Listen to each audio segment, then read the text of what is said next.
बिस्मिल्लाहिर्रहमानिर्रहीम। अस्सलाम वालेकुम नाज़रीन, आप यूट्यूब चैनल देख रहे हैं, मैं इमरान खान हूँ। नाज़रीन, एक खबर छपी है फाइनेंशियल टाइम्स में, और ये फाइनेंशियल टाइम्स जो है वो कोई आम अखबार तो है नहीं, ये बैनुल-अक़वामी सतह का एक मंजा हुआ अखबार है। और इसके अंदर खबरें जो हैं वो बड़ी ठीक ठाक छानबीन के बाद छपती हैं।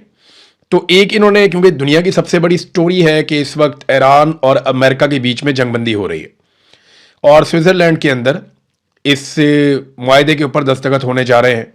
वहाँ पे अमेरिका की क़यादत भी जाएगी और ईरानी क़यादत भी आएगी, और यूरोप के पुरफ़िज़ा मकाम में स्विट्ज़रलैंड में ये सब कुछ होगा।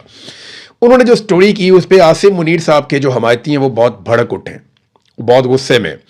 फाइनेंशियल टाइम्स की स्टोरी क्या है, यहाँ मैंने उसका पूरा ट्रांसलेशन निकाल के अपने सामने रखा है। और ये स्टोरी एक्चुअली एक्सपोज कर रही है कि पाकिस्तान के पास वो सलाहियत नहीं थी मुज़ाकरात करवाने की, या पाकिस्तान वो नताइज हासिल नहीं कर सका मुज़ाकरात में जो अमेरिकन चाहते थे, और फिर कतरियों को सामने आना पड़ा। और फिर जो कतरी हुक्मरान हैं उनके नाम भी लिखे गए स्टोरी के अंदर, जिन्होंने बड़ा अहम रोल प्ले किया ईरान और अमेरिका को मुज़ाकरात की मेज़ के ऊपर बिठाने में और एक नतीजा निकालने में। ऐसा नहीं कहा गया स्टोरी में कि पाकिस्तान नाकाम हो गया, लेकिन यह बताया गया कि कतरियों की है असल कामयाबी, और यह सहरा मुज़ाकरात की कामयाबी का उनके सर पे जाता है। अब पाकिस्तान के अंदर आपको देखा ज़मीन आसमान के कलाबे मिला रहे हैं लोग। यहाँ पे फैसल वाडा का स्टेटमेंट आता है, वो बड़ा इंटरेस्टिंग स्टेटमेंट है, मैं आपके सामने ज़रूर रखना चाहूँगा। फैसल वाडा ने कहा कि फील्ड मार्शल आसिम मुनीर ने मुआहदे का मुसव्वदा तैयार करके टाइप भी खुद अपने हाथ से किया। यानी यहाँ पे इस तरीके से गेम उठाई जा रही है, लगातार जूते पॉलिश हो रहे हैं कि आसिम मुनीर ने दुनिया को जंग से बचा लिया और आसिम मुनीर ने ये मुज़ाकरात करवाए।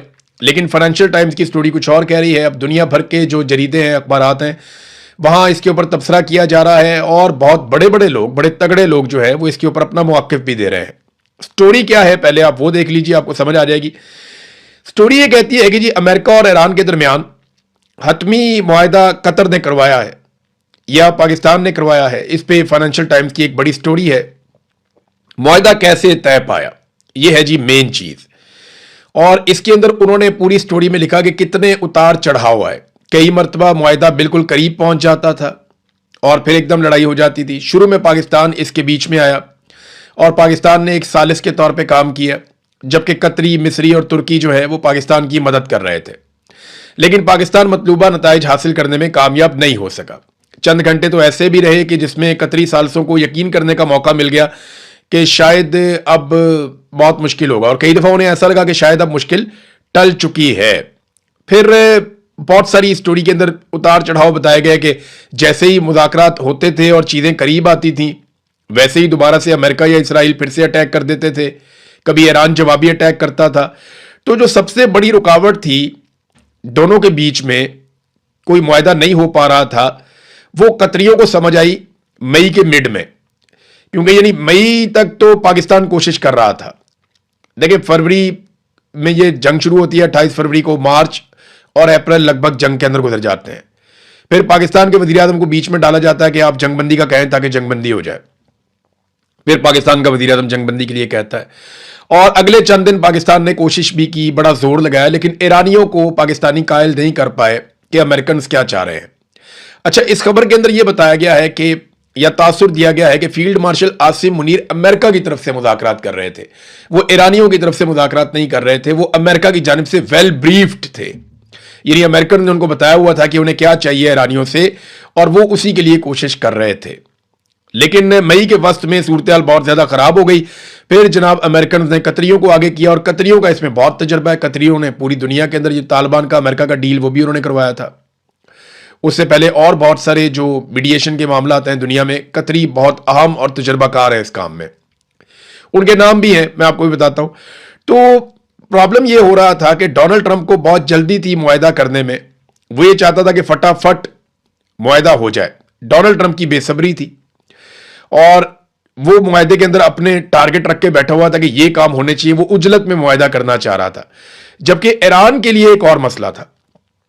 उनके लिए मसला यह था कि वो इस मुआहदे को ईरानी निज़ाम में जायज़ और दुरुस्त तरीके से देखा जाए, ऐसा बनाए कि ईरानियों को लगे कि वो लड़ाई हारे नहीं है, और ये मुआहदा उन्हें जायज़ लगे, और ऐसा ना लगे कि कहीं उन्होंने हथियार डाल दिए। ईरानियों के लिए एक ये मसला था। दूसरा, ईरानियों के बारे में लिखा गया इस आर्टिकल में कि वो एक एक लफ्ज़ को गौर से पढ़ते हैं और अल्फाज को तब्दील भी करवाते हैं, वो बड़े शानदार, बड़े धीमे लहजे के और बड़े तरीके से चलने वाले, बड़े समझदार किस्म के मुज़ाकरातकार हैं। तो ईरानियों की तारीफ की गई इस आर्टिकल में, और यह खबर आती है कतरियों की जानिब से जो इस मुज़ाकरात का हिस्सा थे, या सोर्सेज जो इसके अंदर शामिल थे ईरान में, कतर में, पाकिस्तान में या अमेरिका में, उन सोर्सेज से फाइनेंशियल टाइम ने यह पूरी स्टोरी निकाल कर दी है। अब वो ये बताते हैं कि जनाब एक मौका ऐसा आया कि जब डोनाल्ड ट्रंप ने ईरानी तजावीज़ को कचरे का एक टुकड़ा करार दे दिया, और फिर उसके बाद वाशिंगटन ने कतर को कहा कि आप आगे बढ़ें, और मई के वस्त में ये लोग बीच में आते हैं। इनमें अली अस्सवादी और हमद अल कबेसी, ये दो अहम ऑफिशियल्स हैं, बहुत अहम लोग हैं कतर के। ये इस मुज़ाकराती अमल का हिस्सा बन जाते हैं और ये बार बार तेहरान के दौरे करते हैं। यानी ये ईरान गए और खुफिया तौर पे गए, इन्होंने किसी को नहीं बताया कि ये ईरान जा रहे हैं। इन्होंने खुफिया ईरान के दौरे किए, बार बार किए। अमेरिका को इस बात का पता था, लेकिन ये पब्लिक नहीं करते। कतरियों की ये खूबी ये है कि वो जो भी मुज़ाकरात करवाते हैं वो खामोशी के साथ काम करते हैं, वो अपनी पब्लिसिटी नहीं करते, उन्हें शोर डालने का शौक नहीं है, वो सिर्फ अपना टारगेट अचीव करते हैं। पाकिस्तान ने रोला ज्यादा डाला हुआ था, काम पाकिस्तान कर नहीं पा रहा था इस आर्टिकल के मुताबिक। फिर उन्होंने कहा जी कि मुज़ाकरात अभी काफी आगे बढ़े ही थे कि ईरान पर अमेरिका और इसराइल ने दोबारा हमला कर दिया और दोबारा से हालात खराब हो गए। और 2 मरतबा ऐसा हो चुका था कि जैसे ही मुआहदा चल रहा होता था, मुज़ाकरात चल रहे होते थे, तो बीच में हमला कर दिया जाता था और हालात खराब हो जाते थे। फिर मंगल 19 मई को कतरी वफद नायब सदर जेडी वेंस और स्टीव विटकॉफ और जेरेड कुशनर को ब्रीफिंग देने के लिए वाशिंगटन पहुंचा, और उन्होंने गजा में इसराइल हमास जंग को खत्म करने के लिए डोनाल्ड ट्रंप के मंसूबे पर उन्होंने कहा ये काम करें आप फटाफट, क्योंकि अगर आप वहां पे लड़ाई खत्म, देखिए इन्होंने इससे पहले काम किया था हमास की और इसराइल की जंगबंदी के लिए भी, और अब ये बार बार ये समझा रहे थे कि इसराइल जो लबनान के ऊपर अटैक करता है उससे प्रॉब्लम क्रिएट होती है। तो जून में फिर लबनान के ऊपर अटैक किया गया, फिर ईरान ने भी वापस हमला किया, फिर बार बार झड़पें होती रही, लेकिन मुज़ाकरात साथ साथ चलते रहे। तो कतरियों ने कम से कम ईरान को यह समझाया कि मुज़ाकरात अगर नाकाम हो जाते हैं तो उनको कितना नुकसान होगा और कामयाबी पे कितना फायदा होगा, और अमेरिकन को यह बताया और उन्हें कायल किया कि इन शराइत के ऊपर तो ईरान कभी नहीं मानेगा, तो कुछ चीजें जो है इनका हल निकल सकता है। बहरहाल दोनों फ्रीकैन को आहिस्ता आहिस्ता, यानी दोनों को लगता था उनका पल्ला जो है वो भारी है। ईरानियों को लगता था कि हम तगड़े हैं, अमेरिकन को लगता था हम इनको तबाह कर देंगे, और इसलिए दोनों बात मानते नहीं थे। फिर कतरियों ने इसके अंदर, क्योंकि उनका बहुत वसी तजर्बा है ये काम करने में, उन्होंने कुछ ना कुछ करके ये मुज़ाकरात कामयाब बनाए। और एक मौका ऐसा भी आया कि तमाम अरब हुक्मरानों ने और फील्ड मार्शल ने डोनाल्ड ट्रंप को फोन करके हमला ना करने की दरखास्त की थी। फिर इसके अंदर एक जुमला है जो खास तौर पे मैं आपको बताना चाहूंगा कि ट्रंप के साथ फील्ड मार्शल के ताल्लुकात की बदौलत पाकिस्तानी अच्छी तरह से ब्रीफ्ड थे और इस अमल का चेहरा थे, यानी पाकिस्तानियों को सामने रखा गया था। लेकिन कतरियों ने खामोशी से दोनों फ्रीकैन को करीब लाने के लिए ज्यादातर भारी भरकम काम किया। तो असल काम जो है वो ये आर्टिकल बता रहा है कि कतरियों ने किया है। क्रेडिट पाकिस्तान ही ले ले, बेशक पाकिस्तानी जाके वहां पे स्विट्जरलैंड के अंदर, क्योंकि देखे ना ये होना तो पाकिस्तान के अंदर था मुआहदा, अगर पाकिस्तान अमेरिका की खुशनुदी कर पाता या इसके लिए कोई नतीजा खेज पाकिस्तान इकदाम कर पाता। अब देखिए मैं आपको एक चीज़ बड़ी क्लियरली बताऊं, ये मोहित पीरजादा साहब को सुन रहा था, उन्होंने भी यही बात की, तो बात ये ठीक है। हमारी जो मिलिट्री एस्टेब्लिशमेंट है ना, वो इस तरह ट्रेंड ही नहीं है कि वो मुज़ाकरात कर सके या बातचीत कर सके, उनके अंदर ये सलाहियत ही नहीं है। अगर उनमें यह सलाहियत होती तो बांग्लादेश थोड़ी टूट जाता, अगर ये सलाहियत होती तो वो इंडिया के साथ अपने मामलात बातचीत से हल कर लेते, सलाहियत होती तो अफगानिस्तान के साथ अपने मामलात बातचीत के साथ हल कर लेते, अगर सलाहियत होती तो पाकिस्तान के अंदर जो बलूचिस्तान से लेकर खैबर पख्तूनख्वा तक आग लगी हुई है वो आग ना लगी हुई होती, बातचीत करने की सलाहियत होती तो आज कश्मीर के अंदर लोगों का खून ना बह रहा होता। बातचीत करने की अगर सलाहियत होती तो पाकिस्तान तहरीक इंसाफ की मुखालफत में जो दर्जनों लोग कत्ल कर दिए गए, पाकिस्तान की मईशत का बेड़ा गर्क कर दिया गया, तो ये ना हो रहा होता। तो पाकिस्तान की एस्टेब्लिशमेंट में बातचीत करने की बिल्कुल कोई सलाहियत नहीं है, बिल्कुल नहीं है। ये सिर्फ बंदूक की जबान जानते हैं, मार कुटाई इनका काम है, मुकदमे दे दो, मार कुटाई कर लो, ये कर लो, वो कर लो, इसके अलावा कुछ नहीं कर सकते। बातचीत करने की सलाहियत इनमें नहीं है, अगर होती तो पाकिस्तान में आपको दिखाई देती। पाकिस्तान के हालात बता रहे हैं कि हम बातचीत करने की सलाहियत नहीं रखते। हाँ ये जरूर है कि अगर कोई हमें सामने कर ले तो एक्टिंग वैक्टिंग हम करके आ जाते हैं। तो इस पे अब पाकिस्तान में गुड्डी चढ़ाने की कोशिश की जा रही है फील्ड मार्शल आसिम मुनीर की, जनाब के हमारे डंके बज गए पूरी दुनिया में, वो बजेंगे भी, क्योंकि आपको फेस के तौर पे सामने रखा गया है। और कतरियों को ज्यादा शौक नहीं है कि वो सामने आकर अपने गेम उठाएं, या कतरियों को ऐसी कोई मजबूरी भी नहीं है क्योंकि उनके मुल्क के अंदर उनकी हुकूमत और वो उनकी रहनी है, वो वहां पे तगड़े हैं और उनकी बादशाहत है, उन्हें प्रॉब्लम कोई नहीं है, तो वो अपना काम खामोशी के साथ करते हैं। पाकिस्तानियों को या पाकिस्तानी सरकार को या फील्ड मार्शल को ज़रा तारीफ़ों की ज़रूरत है कि हमें तारीफ़ें वारीफ़ें मिल जाए, लेकिन ये जो फाइनेंशियल टाइम की स्टोरी है इसके बाद जो गालम गलोच हो रही है फाइनेंशियल टाइम्स के ऊपर, जो लोग इस पर तबसरा कर रहे हैं उनके ऊपर भी हो रही है और बहुत सारे टाउट्स छोड़ दिए गए हैं इस काम को करने के लिए। अच्छी बात यह है कि चले दुनिया में अमन आने जा रहा है, कोई भी लेकर आ रहा है, अमन आने जा रहा है, तो अब पाकिस्तान के अंदर कम से कम ये बहाना तो खत्म हो जाएगा ना कि हमने महंगाई इसलिए कर दी कि दुनिया में अमन नहीं था। दुनिया में कहीं कोई पटाखा चल जाए ना तो पाकिस्तान के अंदर चीजें महंगी हो जाती हैं। इनको तो बहाना चाहिए चीजें महंगी करने का, इनको तो बहाना चाहिए पाकिस्तानी लोगों का खून निचोड़ने का, लिहाजा कम से कम ये बहाना तो खत्म होगा। शहबाज शरीफ ने ना एक स्टेटमेंट दिया, उसके बाद मैं ये सोच रहा था कि हमारे जो मौजूदा हुक्मरान है पाकिस्तान में, इन जैसे झूठे तो हमने ना कभी पढ़े ना कभी देखे। यानी शहबाज शरीफ का आप स्टेटमेंट देखें आप हैरान रह जाएंगे। ये एक्सप्रेस न्यूज के ऊपर छपा हुआ है, पहले आप स्टेटमेंट सुने फिर मैं आपको बताता हूं इन्होंने गेम क्या डाली। शहबाज शरीफ ने कहा यह मुमकिन नहीं कि अवाम कुर्बानी दें और अशराफिया मुराद हासिल करती रहे। आपको पता है इस बजट के अंदर इन्होंने जो बड़े बड़े इदारों को छूट दी है उसका ये बताते ही नहीं है कि इन्होंने किसको कितनी छूट दी है। अशराफिया को ये बताते ही नहीं है कि कितनी बड़ी बड़ी कंपनीज को, बड़े बड़े इदारों को इन्होंने कितना कितना अरब का टैक्स का छूट दिया। ये बताते ही नहीं है कि फौजी फाउंडेशन को इन्होंने और उसके झेली इदारों को इन्होंने कितनी छूट दी है टैक्सेस के अंदर, ये नहीं बताते। गरीब आदमी को कहां पे छूट दी है? गरीब आदमी के पास छोटी मोटी जो सब्सिडी होती थी वो भी छीन ली। पेट्रोल इस वजीर आजम ने 70 रुपए लीटर करना था, 170 रुपए वो पेट्रोल के ऊपर लेवी ले रहा है। यानी जितने रुपए का लीटर करना था उससे इमरान खान के दौर में पेट्रोल जितने रुपए का बिक रहा था ना उससे ज्यादा तो ये लेवी ले रहे हैं। सिर्फ पेट्रोल की कीमत तो उसके बाद है, बाकी टैक्सेस उसके बाद है। तो ये लोगों को बेवकूफ बनाते हैं कि गरीब आदमी के लिए इन्होंने ही कहा था ना कपड़े बेच देंगे, लोगों को आटा देंगे, रोटी देंगे, लोगों को सहूलियात देंगे। इन्होंने ही कहा था कि 300 यूनिट तक बिजली का बिल हम अदा करेंगे, आप अदा नहीं करेंगे। बेड़ा गर्क कर दिया पाकिस्तान की मईशत का। 1 यूनिट भी इस्तेमाल होता है, 2 यूनिट भी इस्तेमाल होते हैं तो हजारों में बिल आ जाता है। फिक्स चार्जेस इन्होंने लगा दिए हैं, लेवियां ये वसूल कर रहे हैं, एक के बाद एक टैक्स आम आदमी के ऊपर लगाते चले जा रहे हैं। वो कहते हैं जनाब अशराफिया जो है वो टैक्स देगी।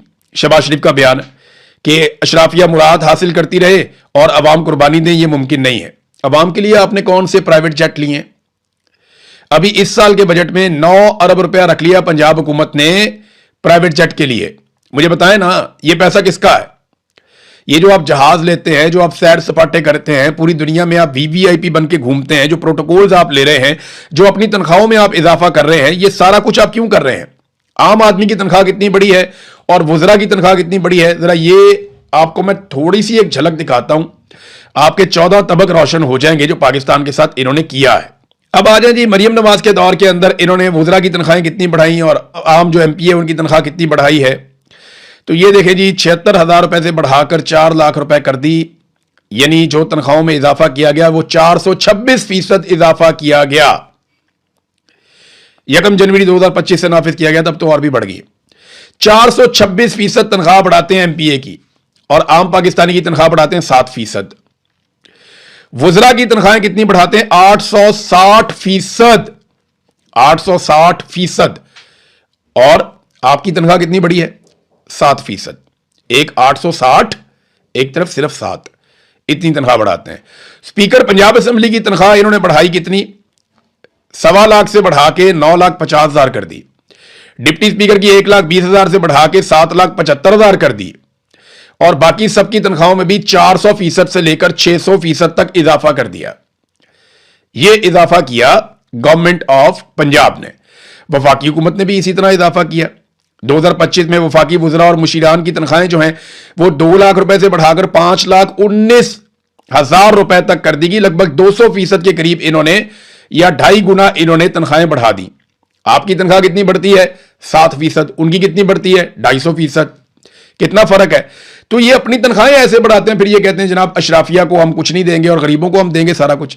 आप लोगों को बेवकूफ समझते हैं। हम बैठे हैं ना लोगों को डाटा बताने के लिए, क्योंकि हम गरीबों में से ही उठ के आए हुए हैं, हम उन्हीं के लोग हैं और हम आपको बताएंगे। और हर आदमी को इसके ऊपर पढ़ना चाहिए, लिखना चाहिए, बोलना चाहिए।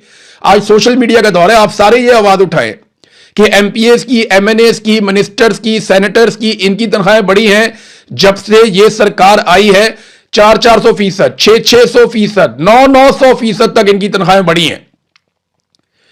और महंगाई भी इसी रफ्तार से बढ़ी है। आपकी तनख्वाहें कितनी बढ़ाई गई? आपकी तनख्वाह बढ़ती है 10%, 5%, 7%, और इस मरतबा 7% की तजवीज दी गई है तनख्वाहें बढ़ाने की।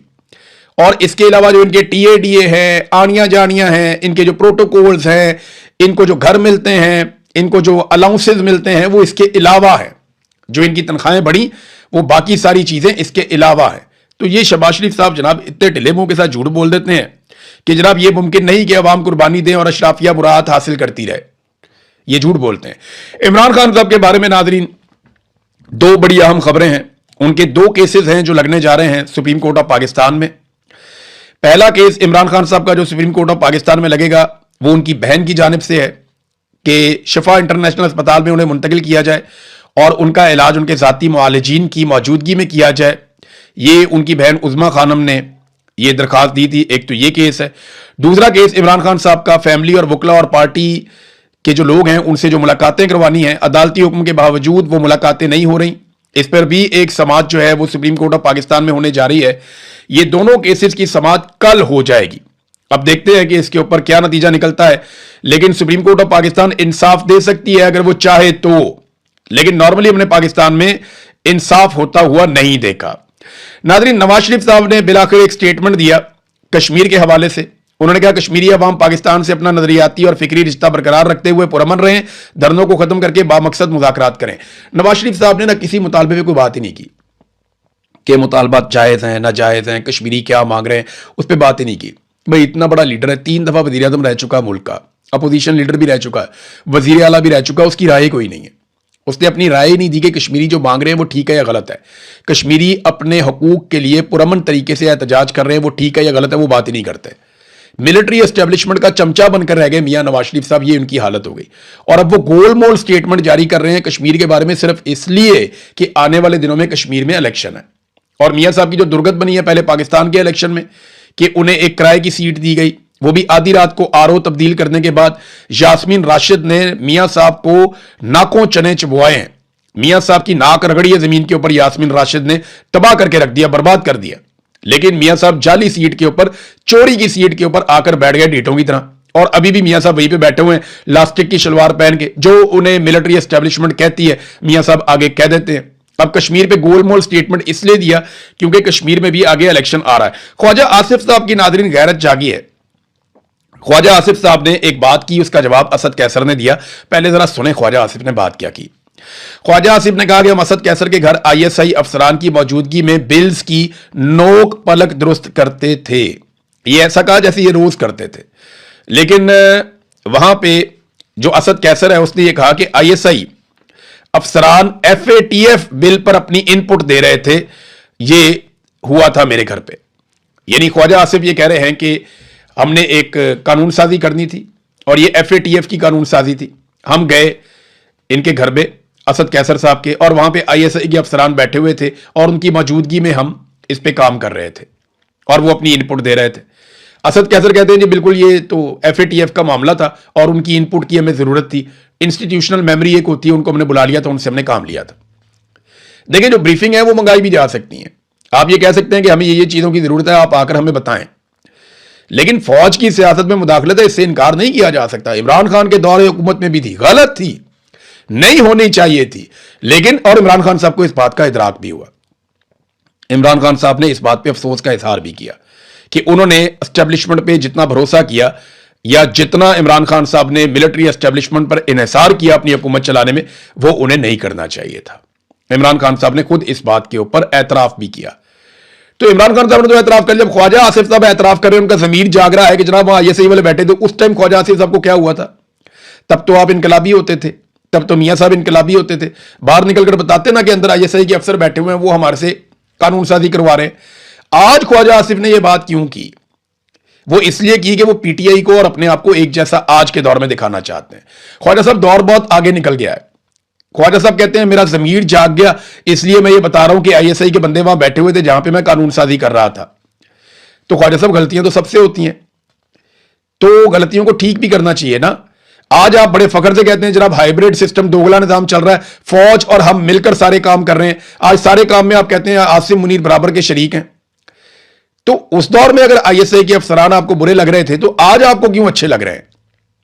उस दौर में भी बुरे थे, आज भी बुरे हैं। असूल है तो फिर एक ही होना चाहिए। और दूसरी बात यह है कि अगर आपका जमीर जाग रहा है तो जमीर को जरा थोड़ा सा और झंझोड़ें और यह बताएं कि 3 मरतबा आप एमएनए कैसे बने। आप ये बताएं कि जनरल बाजवा ने आपको एमएनए कैसे बनाया था। आप ये बताएं कि जनरल आसिम मुनीर ने आपको एमएनए कैसे बनाया। आप ये बताएं कि रेहाना डार के मुकाबले में आपको जाली फॉर्म 47 कैसे जारी किया गया। जब टीवी चैनल ने बता दिया कि आप इलेक्शन हार चुके हैं, आप फारिग हो गए हैं, तो फिर आप रातों रात इलेक्शन कैसे जीत गए? ख्वाजा आसिफ साहब, जमीर जगाना है तो जमीर को पूरी तरह से जगाइए, हाइब्रिड निजाम को लात मारिए। और मुझे लगता है ख्वाजा आसिफ इसलिए बोल रहे हैं कि अभी वजारतें तब्दील होने का वक्त आ गया। तो ख्वाजा साहब को लगता है कि थोड़ा ब्लैकमेल करूंगा तो मुझे कोई वजारत मिल जाएगी। और वजारतों के बारे में बताया जा रहा है कि मोहसिन नकवी की, इसहाक डार की, ख्वाजा आसिफ की और एहसन इकबाल वगैरह की कुछ लोगों की वजारतें तब्दील हो सकती हैं। तो देखते हैं वजारतों की तब्दीली में क्या होता है। भारत गिलगित बल्तिस्तान में नताइज नाजरीन अब जारी कर दिए गए हैं। मिलिट्री एस्टेब्लिशमेंट का इलेक्शन था, उनकी मर्जी के मुताबिक नताइज जारी होने थे। नताइज के मुताबिक पीपल्स पार्टी 11, नून लीग 6, आईपीपी 4, पीटीआई 2, पीटीआई के आजाद उम्मीदवार, बहुत सारी सीटें तो उनसे छीन भी ली, पीपल्स पार्टी को भी दे दी, पीएमएलएन को भी दे दी, और एमडब्ल्यूएम 1 सीट।